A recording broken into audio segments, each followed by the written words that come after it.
Intraday trading करताय पण maximum वेळा लॉस होतो, खूप कमी वेळा प्रॉफिट होतं. त्याचं काय कारण?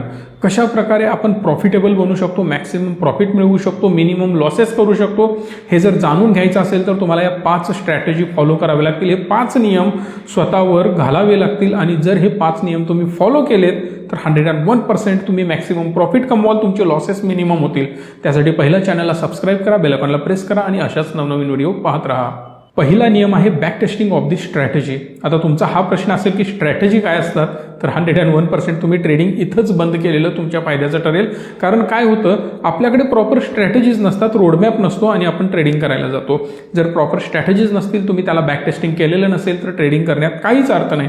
पण तुमचा हा प्रश्न असेल की स्ट्रॅटेजी काय असतात आणि त्याला बॅक टेस्टिंग म्हणजे काय असतं, हे थोडंसं मी तुम्हाला दाखवण्याचा प्रयत्न करतोय.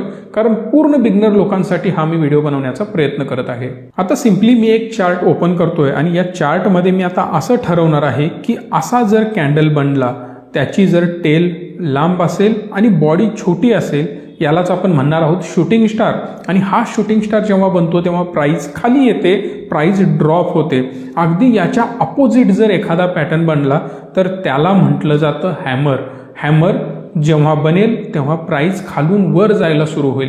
जसा शूटिंग स्टार होता त्याच्या अपोजिट हा हॅमर असतो.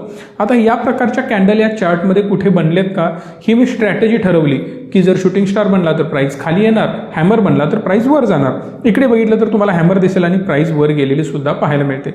अजून मागं आपण बघत जाऊ, असंच प्रत्येक ठिकाणी घडतं का. मी थोडंसं बॅक टेस्टिंग करत मागे मागे जातोय आणि या मागे जाताना मला अजून बरेच पॅटर्न इकडे पाहायला मिळत आहेत.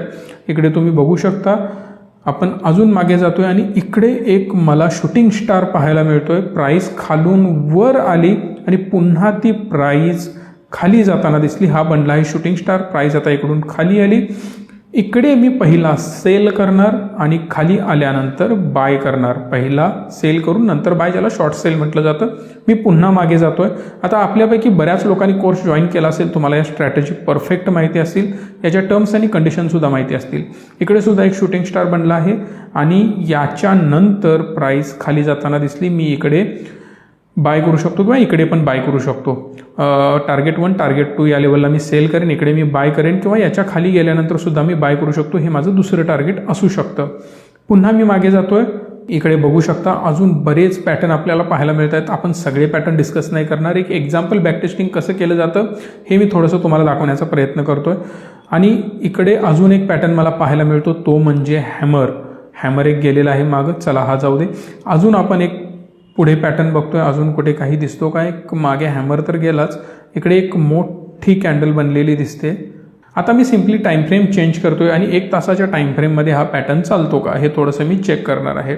आता इकडे अजून कुठे हॅमर किंवा शूटिंग स्टार पाहायला मिळतो का हे थोडंसं आपण बघणार आहोत. इकडे जर तुम्ही बघितलं तर शूटिंग स्टार पाहायला मिळेल. इकडे प्राइस ड्रॉप होताना दिसली. वरच्या लेवलला मी सेल करेन, खाली आल्यानंतर मी बाय करेन. अजून थोडंसं आपण मागे जात जात पाहणार आहोत अजून कुठे काय आपल्याला पाहायला मिळेल. इकडे एक पॅटर्न पुन्हा पाहायला मिळतो, तो सुद्धा आहे शूटिंग स्टार. प्राइस वर जाताना तो शूटिंग स्टार बनला अगदी टॉपवर आणि तिथून पुढे प्राइस खाली आली. पहिला मी सेल करणार आणि नेहमीप्रमाणे खाली आल्यानंतर बाय करणार. मग एक्झॅक्ट बॉटमलाच असेल किंवा टॉपला असेल, या सगळ्या गोष्टी वेगळ्या आहेत. ते ॲनालिसिस कसं करायचं असतं हा सगळा पार्ट वेगळा आहे. इकडे सुद्धा मला एक शूटिंग स्टार दिसतोय. इकडे मी पहिला सेल करेन आणि खाली आल्यानंतर बाय करेन.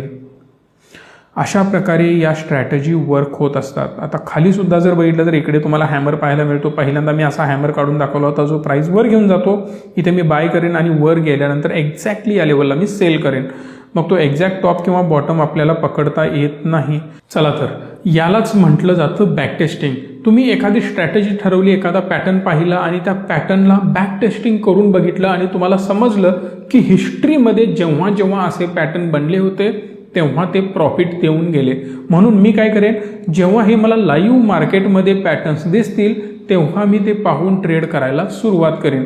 जसं की आम्ही कोर्समध्ये पण शिकवतो. कोर्स जॉईन करायचा असेल तर या नंबरला कॉल करू शकता. ती स्ट्रॅटेजी बघायची, त्याचं बॅक टेस्टिंग करायचं आणि लाईव्ह मार्केटमध्ये ट्रेड करायला सुरुवात करायची. आता कदाचित हे जे काही मी तुम्हाला 2 पॅटर्न दाखवले, शूटिंग स्टार असेल किंवा हॅमर असेल, समजा XYZ शेअर्समध्ये खूप चांगल्या प्रकारे ते काम करतात, पण एखाद्या ABC शेअरमध्ये ते खूप चांगल्या प्रकारे काम करत नाहीत, असं पण असू शकतं. म्हणून बॅक टेस्टिंगची गरज आहे. एकच स्ट्रॅटेजी सगळ्याच स्टॉकमध्ये खूप चांगल्या प्रकारे चालू शकतील असं होणार नाही.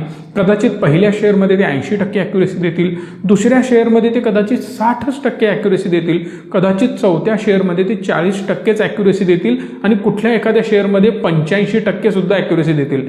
त्यामुळे ज्या स्टॉकमध्ये ॲक्युरेसी चांगली आहे, मॅक्सिमम तुम्ही बॅक टेस्टिंग करून पाहिलं त्याच स्टॉकमध्ये ट्रेड करायला हवं. त्यामुळे आपला दुसरा पॉईंट आहे paper trading in the live market without investing. आता ह्याचा अर्थ काय होतो? आपण जी काही स्ट्रॅटेजी बॅक टेस्ट केली ती खरंच वर्क होते का लाईव्ह मार्केटमध्ये?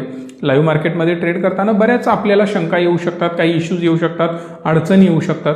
मग त्या केसमध्ये काय करायचं? पेपर ट्रेड करायचा.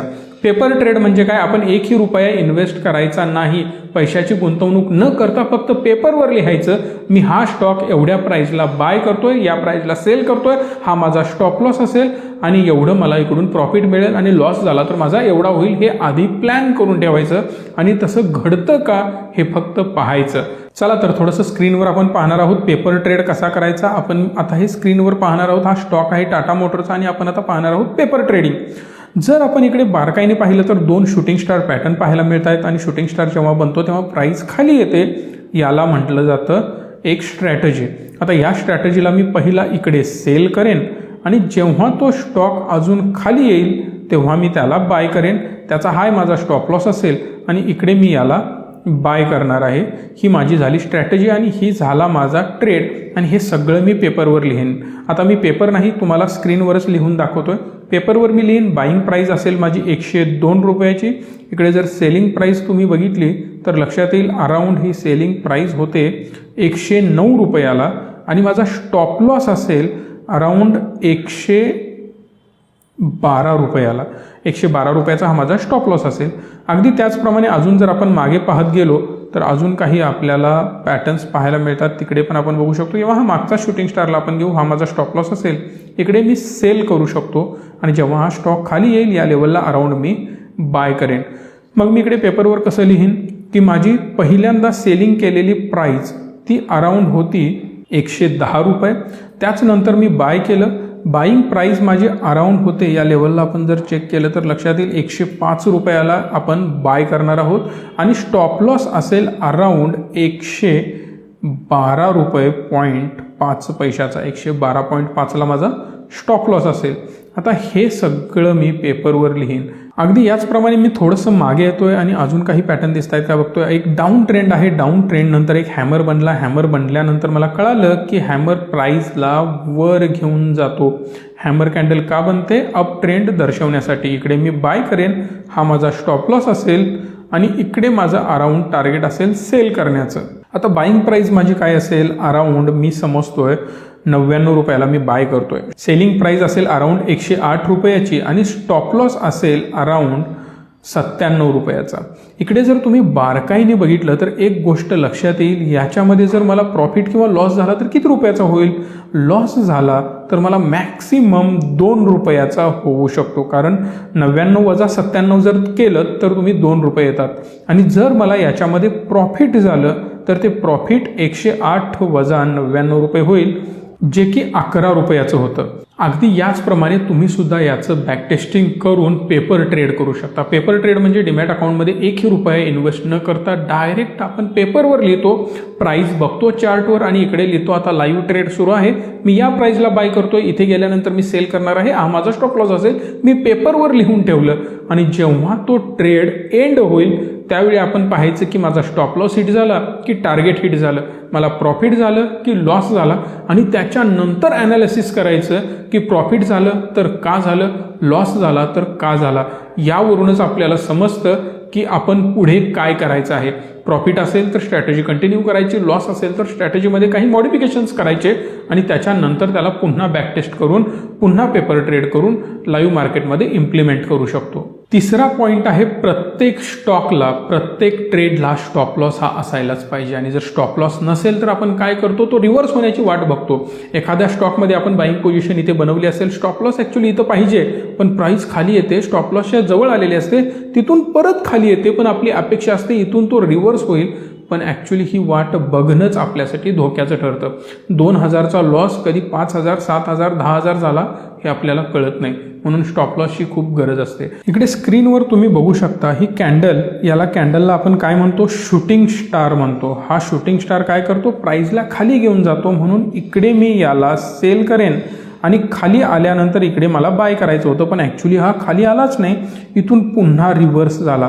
ॲक्च्युली आपल्याला इकडे स्टॉप लॉस लावायचा होता, पण तो आपण लावलेला नाही, कारण आपली अपेक्षा होती हा स्टॉक वर जातोय, आता इथून कदाचित तो खाली येईल, कारण प्राईस खाली येताना दिसते आणि अजून हा खाली येण्याची शक्यता आहे असं आपल्याला वाटेल, पण ते होणार नाही. पुन्हा प्राईस वर जाते आणि इथं जो होणारा आपला लॉस होता, आता इकडे जर बघितलं तर अराउंड 72 रुपयाला आपण स्टॉप लॉस लावलेला आहे.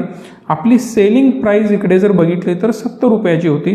जर इकडे स्टॉप लॉस असता तर आपलं टोटल 2 रुपयाचं मॅक्सिमम नुकसान होऊ शकलं असतं, पण स्टॉप लॉस नसल्यामुळे हा स्टॉक वर जाणार आपण वाटच बघत राहणार आणि इकडे अराउंड ही प्राईस 80 रुपयाला पोहोचली, ज्यामुळे आपला 10 रुपयाचा लॉस होऊ शकतो आणि इकडे फक्त 2 रुपयाचा झाला असता जर आपण स्टॉप लॉस लावला असता. तर समजा आपण 1,000 क्वांटिटी बाय केल्या असतील तर आपला टोटल लॉस जर इकडे बघितला स्टॉप लॉस लावल्यानंतर तर हा टोटल लॉस फक्त 2,000 रुपयाचा झाला असता आणि पण स्टॉप लॉस लावला नसता तर हा टोटल लॉस 10,000 रुपयाचा झाला असता.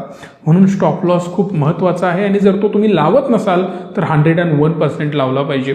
बऱ्याच वेळा आपण स्क्रीनच्या समोर असतो, लाईव्ह ट्रेडिंग करत असतो, त्यावेळी ठीक आहे. जर तुम्ही स्टॉप लॉस लावला नसेल, तुम्ही प्रॉफिटमध्ये असाल, स्टॉप लॉस अजून लावलेला नाही, काही हरकत नाही, पण जेव्हा तो बाईंग प्राईसच्या आसपास येईल किंवा तिथून खाली येण्याचा प्रयत्न करेल, लगेच स्टॉप लॉस हा लावलाच पाहिजे. किंवा ट्रेड बाय केल्या केल्या पहिला सेल ऑर्डर लावण्यापेक्षा पहिला स्टॉप लॉस ऑर्डर ही प्लॅन केली पाहिजे आणि स्टॉप लॉस ऑर्डर लावली पाहिजे. चौथा पॉईंट आहे too much trades in a one day. एका दिवसामध्ये खूप सारे ट्रेड करण्याची सवय असते आणि ती मी म्हणू शकतो ॲडिक्शन असते. मला सुद्धा ही नशा आहे, दारूची नाही किंवा सिगारची नाही किंवा कुठल्याही वाईट गोष्टीची नाही, पण ट्रेडिंगची सुद्धा एक नशा असू शकते. जोपर्यंत आपण ट्रेड करणार नाही ना तोपर्यंत सॅटिस्फाईंग असं वाटत नाही. आजचा दिवस खूप खराब गेल्यासारखा वाटतो. अक्षरशः आज मी हा शनिवारी व्हिडिओ बनवतोय, शनिवार आणि रविवार खूप खराब गेल्यासारखं वाटतं. ॲक्च्युली सगळ्यांना शनिवार रविवार खूप आवडतो, पण जे ट्रेडर असतात, प्रॉपर ट्रेडिंग करत असतात, जे फुल टाईम ट्रेडिंग करतात, त्यांना हा दिवस खूप खराब वाटतो. ॲक्च्युली आम्हाला तर वाटतं सॅटर्डे संडेसुद्धा मार्केट सुरू असायला पाहिजे, पण ॲक्च्युली तसं होत नाही. पण जे नॉर्मली नवीन लोक ट्रेड करतात त्यांना ॲडिक्शन लागतं. समजा तुम्हाला 1,000 रुपये प्रॉफिट दिसतंय ना, मी 1,000 मिळवू शकतो तर 1,00,000 का नाही, 10,000 का नाही, 5,000 का नाही, म्हणून आपण कंटिन्युअस अजून ट्रेडिंग करतो. एकदा 1,000 रुपये प्रॉफिट झालं, एक सिस्टम आपण ठरवली होती, पण ती सिस्टम आपण ब्रेक केली. 2, 3, 4, 5 ट्रेड करायचे आणि तिथं ट्रेडिंग बंद करायचं. लोक तसं करत नाहीत. नवीन इन्व्हेस्टर, नवीन ट्रेडर इथेच फसतात. जे मिळवलेले 1,000 होते ते सुद्धा घालवतात, प्लस ते लॉसमध्ये जातात. म्हणून एक प्रॉपर सेटअप बनवा. मला 3 ट्रेड करायचे आहेत दररोज किंवा 5 ट्रेड करायचे आहेत, 4 करायचे आहेत, 6 करायचे आहेत. एवढ्या ट्रेडच्या पुढे मी ट्रेड करणार नाही. मग मला लॉस असू दे किंवा प्रॉफिट असू दे, मला 5 ट्रेड केल्यानंतर पुढे ट्रेडिंग करायचं नाही, मी बंद करणार आहे. मग त्यावेळी माझा लॉस प्रॉफिट मी बघणार नाही. 5वा पॉईंट आहे अनइवन क्वांटिटी किंवा अनइवन अमाऊंट. आता याच्यामध्ये काय होतं, एक गोष्ट लक्षात घ्या. समजा मी ट्रेडिंग करतोय आणि ट्रेडिंग करत असताना एक ट्रेड मी बनवतोय टाटा मोटरमध्ये आणि एक ट्रेड बनवतो मी TCSमध्ये. TCSची प्राईस समजून चला की 3,000 रुपये आणि टाटा मोटरची प्राईस समजून चला 300 रुपये आहे. मग TCSचे मी 100 शेअर्स बाय करणार आणि टाटाचे सुद्धा 100च बाय करणार. पण टाटामध्ये 300 रुपयेप्रमाणे जर मी 100 शेअर्स बाय केले तर टोटल माझं बाईंग 30,000चं होतं आणि इकडे मात्र 3,00,000चं होतं. हा अनबॅलन्स ट्रेड झाला. ॲक्च्युली फक्त क्वांटिटी बघून ट्रेड करण्यात काहीच पॉईंट नाही. इकडे जर मी 3,00,000चं बाईंग करत असेल तर इकडे पण 3,00,000चं व्हायला पाहिजे. इकडे 30,000चं करत असेल तर इकडे सुद्धा 30,000चं व्हायला पाहिजे. आता थोडंसं याच्यामध्ये फरक चालतो. तुम्ही 30,000च्या जागी इकडे 25चं कराल, 25च्या जागी ते 27 कराल, 2, 4, 5,000, 5-10% फरक चालू शकतो. पण इकडे 1,00,000 करतोय आणि इकडे 20,000चं करतोय. याच्यामध्ये गडबड काय होऊ शकते, 20,000मध्ये तुम्हाला प्रॉफिट होईल आणि 1,00,000मध्ये जर लॉस होईल ना तर लॉस हा खूप मोठा असणार आहे. कारण इकडे क्वांटिटी खूप जास्त आहेत. नंबर ऑफ स्टॉक्स किती असू शकतात, समजा हा स्टॉक 1 रुपयाचा आहे आणि हा 100 रुपयाचा आहे, तर याचे 100 क्वांटिटी बाय करणार असाल तर याची एकच क्वांटिटी बाय करावी लागेल, कारण याची ऑलरेडी प्राइस 100 रुपये आहे आणि 100 रुपयाचा स्टॉक सुद्धा मुवमेंट तेवढ्याच रेंजमध्ये करत असतो. जर तुम्ही 10 रुपयाचा स्टॉक बाय केला तर तो डेली मॅक्सिमम 1-2 रुपयाचीच मुवमेंट करतो, पण 2-3 हजार रुपयाचा स्टॉक जेव्हा तुम्ही बाय करता तेव्हा तो एका दिवसामध्ये 50, 100, 150, 200 रुपयापर्यंत मुवमेंट करतो. त्यामुळे इकडे सुद्धा पर्सेंटेज वाईज तुम्ही चांगलं प्रॉफिट कमवू शकता आणि इकडे सुद्धा कमवू शकता. हा सुद्धा डेली तुम्ही 1-2-3%, 4% प्रॉफिट मिळवू शकता आणि इकडे सुद्धा 1-2-3-4% प्रॉफिट मिळवू शकता.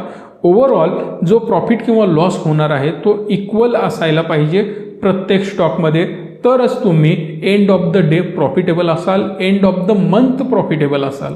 आशा करतो तुम्हाला हा व्हिडिओ आवडला असेल, त्यामुळे तुम्ही आम्हाला प्रोत्साहन देण्यासाठी लाईक कराल, 101% कराल. आपण याचं टार्गेट ठेवणार आहोत 10,000 लाईकचं. सोबतच तुमचा प्रश्न जो काही असेल तो मला कमेंट करून विचारू शकता, कारण तुम्ही बघू शकता आपण फ्रिक्वेंटली व्हिडिओज बनवतोय तुमच्या सगळ्या प्रश्नांची उत्तरं देण्यासाठी. चॅनलला सबस्क्राईब करा आणि फ्री डीमॅट अकाउंट ओपन करण्यासाठी डिस्क्रिप्शनमध्ये लिंक आहे, त्यावर क्लिक करून फ्री डीमॅट अकाउंट सुद्धा ओपन करू शकता. धन्यवाद. Stay tune and stay positive.